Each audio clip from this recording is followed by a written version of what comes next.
दोस्तों, हमें स्कूल में ये जो पढ़ाया जाता है कि किस राजा का वध किसने किया था, लेकिन ये कोई नहीं बताता कि पैसा कैसे कमाया जाता है।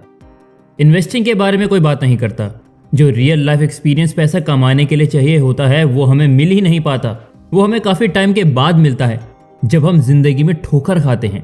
जैसे किसी ने 50 लाख की गाड़ी ली, उसे तब पछतावा नहीं होगा, बल्कि जब वो अपने दोस्त को 50 लाख की कार की बजाय प्रॉपर्टी लेता देखेगा और उस प्रॉपर्टी के रेंट से कार के लिए ईएमआई देता देखेगा, तब उसे उसकी गलती का एहसास होगा। दोस्तों, ज़्यादातर लोग कहेंगे हमारे पास पैसा ही नहीं है, हम फाइनेंशियल हैबिट्स का क्या करेंगे। तो दोस्त, आप हमारी ये वाली वीडियो देख सकते हैं, लेकिन इस वीडियो के ख़त्म होने के बाद देखना, नहीं तो आप कंफ्यूज हो जाओगे। तो दोस्त, हम आज आपके लिए 5 फाइनेंशियल हैबिट्स लेकर आए हैं जो आपके लिए काफ़ी हेल्पफुल होंगे और आपकी लाइफ को ईजी बना देंगे। तो बिना देर किए उन 5 फाइनेंशियल हैबिट्स की ओर बढ़ते हैं। दोस्तों, जो भी आपका इनकम सोर्स है, वहां से पैसा मिलते ही आपको एक बजट बना लेना है, जिसमें साफ साफ पता हो कि आपने अपने पैसे को कहां कहां खर्च करना है।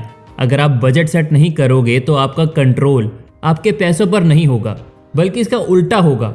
मतलब आपके पैसे आपको कंट्रोल करने लगेंगे।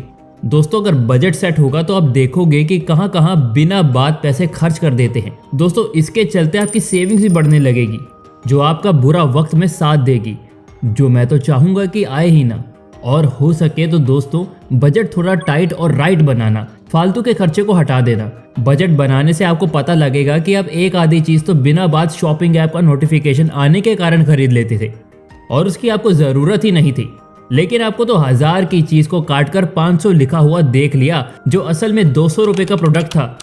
दोस्तों, इसीलिए एक अच्छा खासा बजट बना लो और कुछ परसेंटेज ऑफ मनी को सेव भी जरूर कर लो। मैं हमेशा कहता हूं कि आपके पास अगले 6 महीने की सेविंग्स तो होनी ही चाहिए। अब मेरे कहने से लोग बजट तो बना लेंगे, लेकिन उनसे उसके अकॉर्डिंग चला नहीं जाएगा। दोस्तों, इसीलिए आप एक रियलिस्टिक बजट बनाएं। देखो दोस्त, आप अपने घर में राशन का सामान हुआ, बाइक का पेट्रोल हुआ, इन चीज़ों को तो कंट्रोल नहीं कर सकते, इसीलिए आप इनमें कटौती करने की कोशिश ना करें।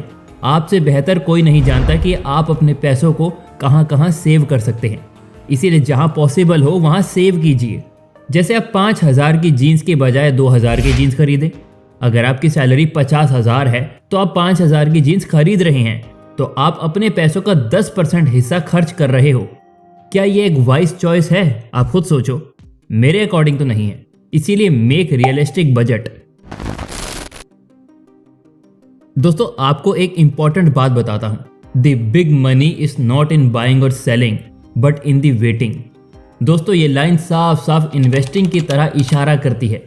दोस्तों, जो खाली बैठकर अच्छा वेल्थ को बढ़ाना चाहते हैं, इन्वेस्टिंग उनके लिए वरदान है। यूं ही इन्वेस्टिंग को 8th wonder of the world नहीं कहा जाता। चाहे आप स्टॉक्स में इन्वेस्ट करें, म्यूचुअल फंड्स में इन्वेस्ट करें, आपको पेशेंस रखना होगा, तभी आप मोटा पैसा कमा सकोगे। दोस्तों, इन्वेस्टिंग कर आप एक पैसिव इनकम का सोर्स भी बना सकते हो। जैसे आप प्रॉपर्टी लेकर उसे रेंट पर दे सकते हो। इन्वेस्टिंग करने में कभी भी घबराओ मत। याद रखो, गरीब बनने का सबसे आसान तरीका है अमीर दिखने की कोशिश करना। लेकिन लोग इस बात को समझते नहीं हैं और फिजूल में खर्चा करते रहते हैं, आईफोन्स पर, कार्स पर और बहुत जगह। दोस्तों, खर्चा करो, लेकिन एक सही समय आने पर। दोस्तों, अपने खर्चों को ट्रैक करना फाइनेंशियल मैनेजमेंट के लिए काफी महत्वपूर्ण है। अपने सारे खर्चों को रिकॉर्ड करो, डेली परचेजेस से लेकर मंथली बिल्स तक सभी चीजों को नोट करो। आप चाहो तो अलग अलग चीजों की कैटेगरी भी बना सकते हो, जैसे किचन एसेंशियल्स के लिए अलग, एंटरटेनमेंट के लिए अलग, बिजली का बिल अलग। इस तरह आप अलग अलग कैटेगरी के लिए बजट डिसाइड कर सकते हो। सुनने में बोरिंग लग रहा होगा, लेकिन ये मनी मैनेजमेंट के लिए अच्छी हैबिट है। आपको किसी को बताना थोड़ी है, बस अपने लिए एक अच्छी हैबिट डेवलप करनी है। ये हैबिट आपको ओवर स्पेंडिंग करने से रोकेगी। ये हैबिट आपकी सेविंग्स को बढ़ा देगी और लॉन्ग टर्म में आपके पास अच्छा पैसा जुड़ जाएगा, जो मुझे यकीन है कि आप इन्वेस्ट ही करोगे। दोस्तों, कई लोग तो 30 साल की एज में ही रिटायरमेंट ले लेते हैं और कई लोग 60 साल तक काम करते रहते हैं। अगर आपको भी जल्दी रिटायर होना है तो आपको पैसिव इनकम के सोर्स डेवलप करने होंगे। पैसिव इनकम के सोर्स बनाकर आप अपनी मर्जी के मालिक होंगे। आपका टाइम आप ही कंट्रोल कर सकोगे। सोचो, आपके पास इतनी प्रॉपर्टी हो कि आपको हर महीने 4 लाख रेंट आ जाए तो कैसा रहेगा? क्यों? सोचने में ही अच्छा लग रहा है ना? लेकिन ऐसा करने के लिए आपको नई नई चीज़ें ट्राई करनी होंगी और पैसिव इनकम का सोर्स जनरेट करना होगा। पैसिव इनकम के बहुत सारे सोर्स हैं, जैसे प्रॉपर्टी रेंट पर देना, कोई बिजनेस करना जिसमें आपकी नीड ना हो, सोशल मीडिया अकाउंट मोनेटाइज करना और भी बहुत सोर्स जो आप गूगल कर सकते हो। दोस्तों एक बार इन 5 हैबिट्स को दोबारा देख लेते हैं।